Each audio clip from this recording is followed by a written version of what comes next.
Good morning, good afternoon, good evening. Hey, that's my line. Good morning, good afternoon, good evening, wherever you are. And welcome back, Sip&Talkers. Sip&Talkers, I love it. Yesterday, we dipped our toes into this whole Jinghua City case involving former Taipei Mayor Ko Wen-je.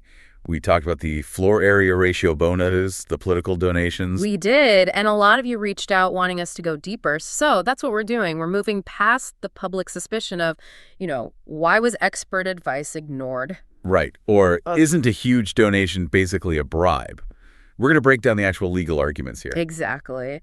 Today we're focusing on two really critical pieces of the puzzle. First, this idea of administrative acceleration by the Ko team. And second, the completely wild fact that a key secretary has basically fled the country. And we're going to unpack what those two things mean in a court of law, because legally speaking, they've created what you could only call a disastrous evidentiary problem for the defense. Okay, let's get into it. So first things first, we need to be clear about what the prosecution is actually trying to prove here. The charge is graft, or what's called favoritism intent. This is not like a simple procedural mistake. Not just forgetting to dot an I or cross a T? No, not at all. According to Taiwan's Supreme Court, this crime requires what they call direct intent.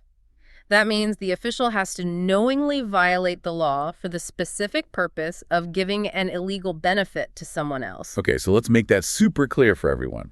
It's the difference between, say, accidentally speeding and deliberately running a red light because you know it'll let you cut off traffic to win a street race. Perfect analogy. One is a mistake. The other is a deliberate act with a clear goal. So the defense's argument is pretty straightforward then. They're saying the decision makers were just, relying on the procedure. Mm-hmm.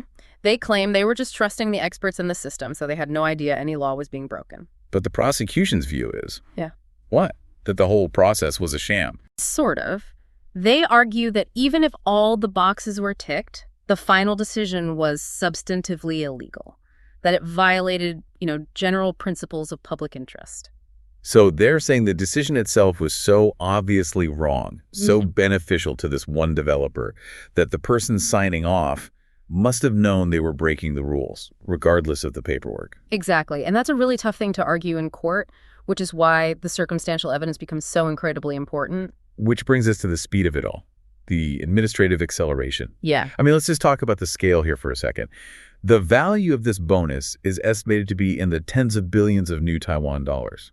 That's hundreds of millions of U.S. dollars. That's a staggering amount of money. And when a single decision can generate that much private wealth, any sense that it was rushed, well, that looks really bad. It's more than bad optics. It becomes a weapon for the prosecution. Normally, a government official could say, I was just trying to be efficient, cut through the red tape. Yeah, I'm a man of action. Right. But when the payout is in the billions, that argument it doesn't fly. The prosecution can then argue that this acceleration wasn't about efficiency at all. It was about excluding dissent. Precisely. It was about pushing the deal through before anyone inside the system could raise a proper objection.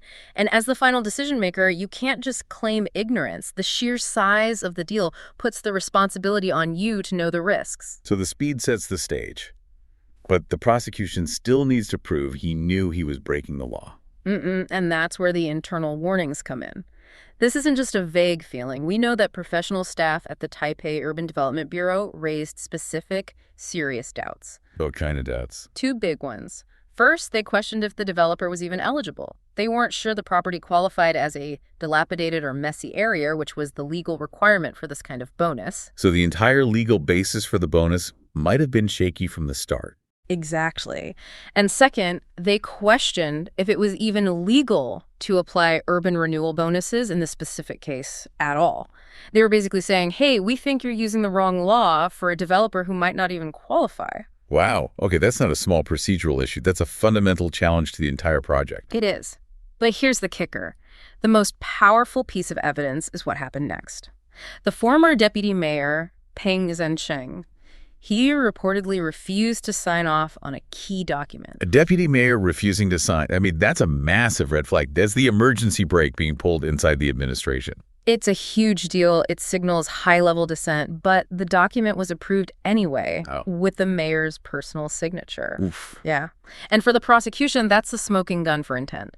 They'll argue that this shows the mayor knowingly bypassed his own deputy, his own internal check and balance, to push the deal through. It wasn't a mistake. It was a deliberate choice to ignore warnings. Okay, now let's get to the most dramatic part of this story. The secretary, Xu Jiyu, also known as Orange. She handled internal finances, relationships, and now she's gone. She's been abroad for a long time, and there's a warrant out for her arrest that's valid until the year 2062. Her absence has created a truly catastrophic evidentiary situation for the defense. It's hard to even put into words how damaging this is. Walk us through it. How does her running away hurt the mayor's case? Well, first, it proves to the court that this case is serious. I mean, you don't become an international fugitive over a simple misunderstanding. Her flight screams, "There are deep, dark secrets here that I cannot afford to have come out." It makes everything the prosecution says seem more credible. It's like admission of guilt without saying a word. It really is.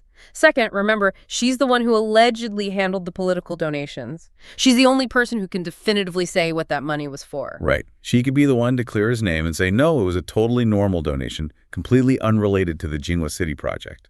Exactly.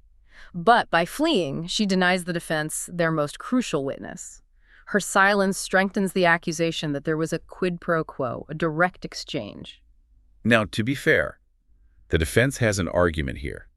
They could say she's afraid of political persecution. Of course. That she thinks the judicial process is rigged and she's running for her own safety, not because she's guilty. And that might be true on a human level. But in a court of law, flight is just. It's seen as extremely unfavorable indirect evidence. It tells a judge and jury that you believe the situation is so dire you'd rather be a fugitive than face trial. You lose all credibility. So the prosecution just connects the dots. Administrative acceleration shows intent to profit.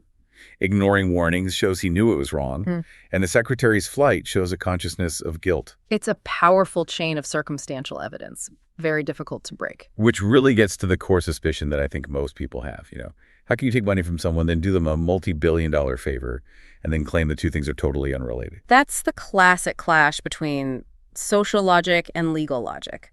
Strong suspicion, it isn't enough to convict someone in a criminal court. I need to prove that quid pro quo. Exactly. The Latin term for this, for that.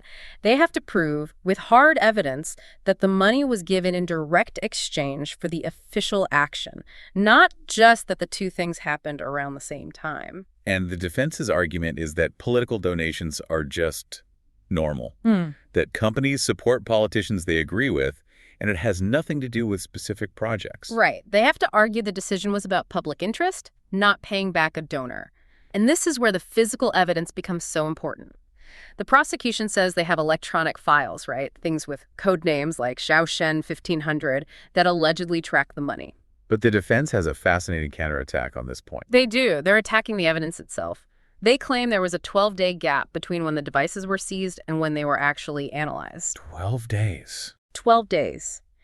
And they're arguing that in that time, the evidence could have been tampered with or contaminated. It breaks the chain of custody. Which is a huge deal. If you can create reasonable doubt that the evidence is pristine, its power in court is just. It's severely diminished. It could be a major blow to the prosecution's quid pro quo argument. It all comes down to whether they can convince a judge that those files are reliable. So when you boil it all down, this whole case is a tug of war between two big ideas, isn't it? What do you mean? On one hand, you have political morality, the idea that a public official should avoid even the appearance of a conflict of interest. And on the other, you have the legal minimum requirement, which is that the prosecution has to prove, beyond a reasonable doubt, that a specific crime was committed with specific intent. That's a perfect way to put it. And for the defense, their only real path to victory is to get the focus off the flame secretary, off the optics, and back onto the administrative process itself. They have to prove the decision to grant the bonus was fundamentally legal and sound. Yes. They have to prove it was based on a legitimate public interest. If they can do that, the entire circumstantial case about illegal intent could just fall apart. So as you follow this, we really encourage you to engage with all these angles. Think about the power of indirect evidence, the high bar for proving quid pro quo. Our goal here isn't to tell you who's right or wrong. Absolutely not. It's to make sure the conversation is as broad and deep as possible so you can build your own critical thinking beyond just one single narrative you might see in the headlines. And please, Check out different authoritative sources. The more information you have, the better. That's how we all break out of our own information bubbles. Well said. If you enjoy this kind of conversation, please subscribe to us here at Sip&Talk. And also, do us a favor and check out our good friend Mickey's YouTube channel, Mickey to Life. He does fun memes, spirits tasting, travel vlogs. It's a great time. It really is. We'll see you all next time. See ya.